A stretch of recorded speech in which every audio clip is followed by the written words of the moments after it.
recognized to speak. Thank you, Mr. President. Colleagues, there are definitely predators in every state, and Nebraska is not exempted from that at all, which is why I'm glad that there's a portion of the committee amendment in LB 935 that's seeking to address that. But what I'm struggling with is the selective outrage regarding when we have concerns about children and when we don't. And I think that a lot of you should be ashamed of yourselves for pretending to take sexual violence seriously when it's a talking point, but not when it matters for moral consistency, because you're not there at all.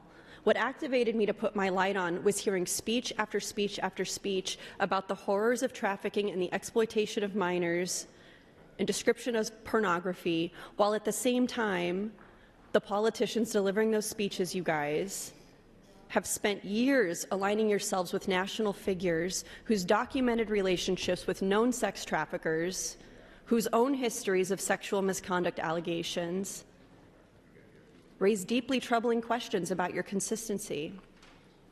You can't say with one breath that the rise in sex trafficking and child sex abuse is a heinous problem that we need to do something about, and then in the other breath praise Donald Trump. Put his flags on your flagpole, put his stickers on your car, on your home, go to his events, take pictures with his people, take directions from him, go in the news and talk proudly about how you're doing his bidding. Jeffrey Epstein ran a sex trafficking operation that exploited vulnerable girls for years, operating in elite circles of wealth and power and political influence, and Donald Trump was a huge part of that. He called Jeffrey Epstein his best friend. In February 2017, in an email to former Treasury Secretary Larry Summers shortly after Trump's inauguration, Epstein wrote, quote, "I have met some very bad people, none as bad as Trump, not one decent cell in his body, so yes, dangerous." In a December 2018 email to Summers, Epstein referred to Trump as, quote, "borderline insane and nuts," accusing him of acting like a, quote, "maniac with great dangerous power." In his correspondence, Epstein told associates he believed Trump was, quote, "evil beyond belief." He also claimed that he had the ability to leverage President Trump. In a December 2018 text, he claimed he was the only one to, quote, "take Trump down." He said it was the only one who would be able to take Trump down in 2018. In a 2019 exchange with author Michael Wolff, Epstein claimed that Trump knew about Epstein's sexual misconduct with young women, noting that Trump had asked Ghislaine Maxwell to stop. If we are serious about confronting trafficking, we can't pretend that this is just a problem of anonymous criminals, that we're going to solve it with this bill. And I hope we do. But this isn't just internet strangers in a dark corner of society. It's your president. It's your president. And you've got his sticker on your car. It's disgusting.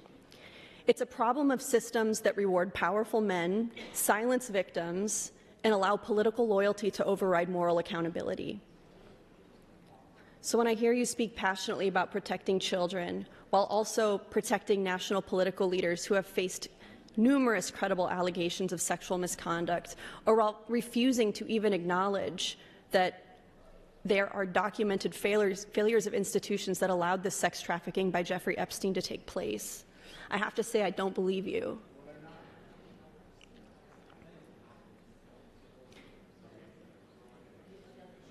It is horrible what happens to these kids. It makes me sick. And I think it makes a lot of you sick too. But you have the cognitive dissonance to just compartmentalize that and shut that off when you think about your beloved president. And that makes no sense to me. You have to be willing to confront sexual abuse wherever it happens, wherever it appears, even when it implicates somebody that you admire.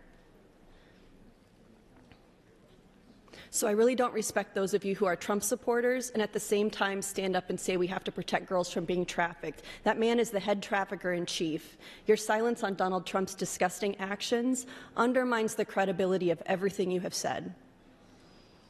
Thank you, Mr. President. Second. Thank you. Thank you. You know, I suppose Senator Jacobson thinks he did something by bringing up Bill Clinton. Girl, lock him up too. I don't like him either. I don't like anybody who is friends with Jeffrey Epstein. You think you got me on that one? I don't like him either. I don't like anybody who defends sex traffickers, including Donald Trump. That would include you. I don't like anybody who harms women and children. And my record on standing up against that is clean. So, no, I don't like Bill Clinton either. And anybody in that group, they can all go to jail and rot for all I care. You listen to what I said we have to be willing to confront sexual abuse wherever it appears, even if it comes at the hands of people we admire.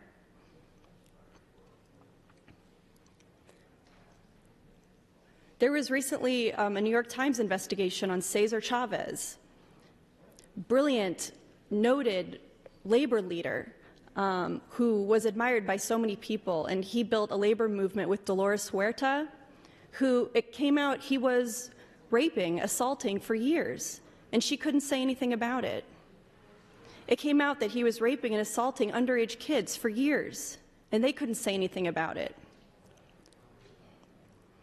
And his memory is soiled too now, as it should be. Nobody should get away with these things. I don't care what else they stood for. I don't care what else they did. That is the most despicable thing you can do. So there's no planet in the universe, there's no scenario ever where, you know, I would ever stand up on the mic and say something like, well, we can't litigate what happened on Epstein Island. That's none of our business. We don't know what happened there. It's not exactly our business, but I'm going to judge your character, and I'm going to be critical of your lack of judgment when you stand by a man who watched that kind of abuse happen. When you hear evidence with your own ears and you see it with your own eyes and you go, I'm not an attorney, that's none of my business, you know, that is a flaw of character. That's a failure of courage.